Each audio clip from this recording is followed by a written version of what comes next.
how do these temperaments also play in the work setting, in the office or in the chambers? Are you the choleric, strong-willed person working with phlegmatics, laid-back peacemakers? Are you that choleric, strong-willed, working with cholerics? In all scenarios, your temperament must be managed. In the choleric, the strong-willed and phlegmatic, the laid-back scenario. Now, because the choleric is somebody who likes to take charge, somebody who is disciplined, somebody who has a natural flair for leadership, the phlegmatics, the laid-back people, may see you as somebody who wants to take over their job. They may start calling you names. They may even antagonize you.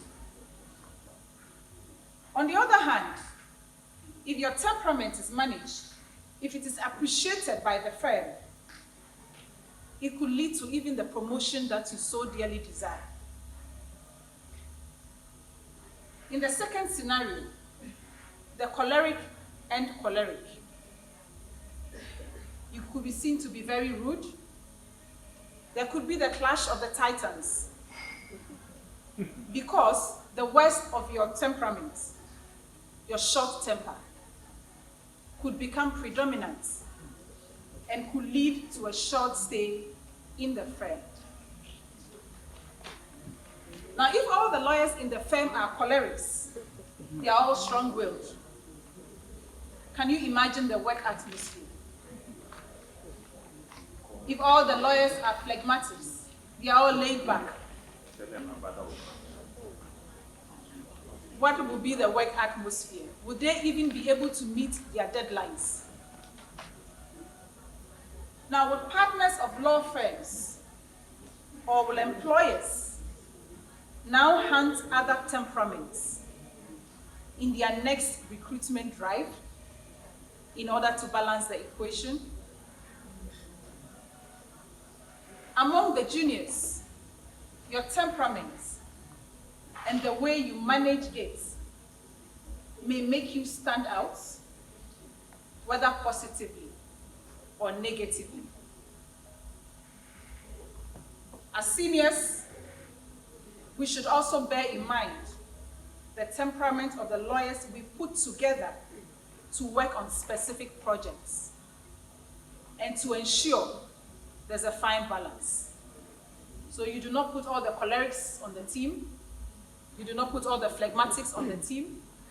You need to try to ensure that you have some cholerics, sanguines, melancholics, and phlegmatics. Now let's consider managing our temperaments from a case law perspective. In the case of Kofi alias Buffalo and others versus the Republic, reported in the 1987 to 1988 One Ghana Law Report at page 580, the Court of Appeal, through His Lordship Osei Shure J.A., stated, and if I may quote, in the night of Tuesday, 29th March 1983, Kofi Apa, may his soul be blessed, geared himself up for a fight. His pugnacious temperament turned out, unfortunately, to be the harbinger of his doom and the ill fate that has befallen the appellants. As he strolled the streets of Korle-Wokon with his girlfriend, the fourth prosecution witness, he came upon the second appellant, who was engaged in a mere verbal altercation with the first prosecution witness. A woman who sold cooked rice in front of the Royal Cinema. He broke this idle moment with his lover and interposed himself between the quarreling parties to separate them. According to the second appellant, he gave him a blow and he fell down. The stick of cigarettes he was holding got broken and and he accused the second appellant of breaking it. He removed the cap the second appellant was wearing and walked away. Unquote. Kofi Apah returned later that same day, and another fight ensued, which led to his death. And the appellants, being convicted of murder and sentenced to death by the court below.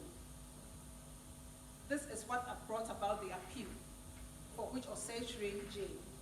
described the temperament of the deceased as pugnacious.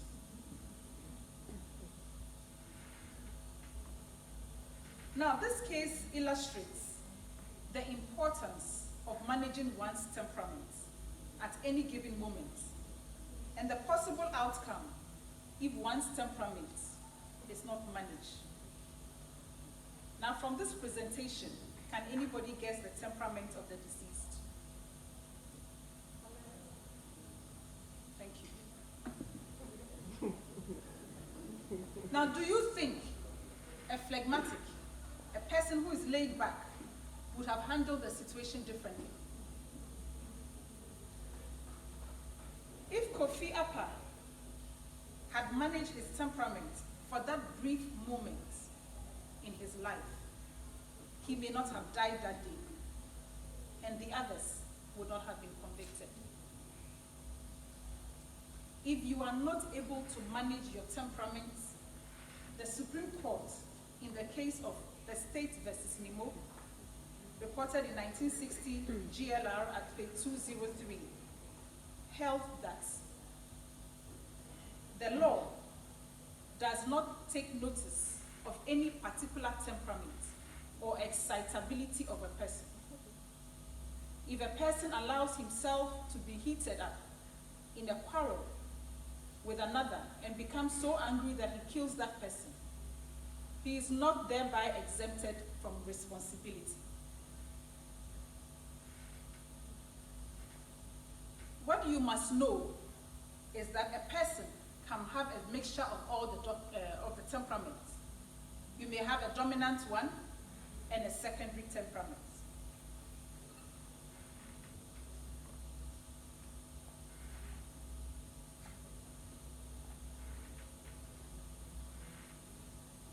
So in conclusion,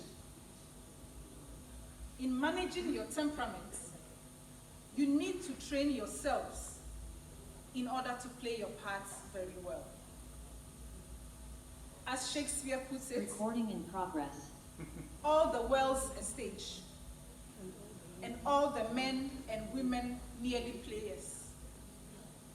They have their exits and their entrances, and one man in his time plays many parts.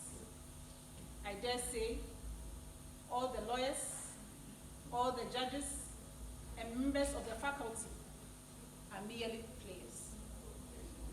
And we should play our parts very well.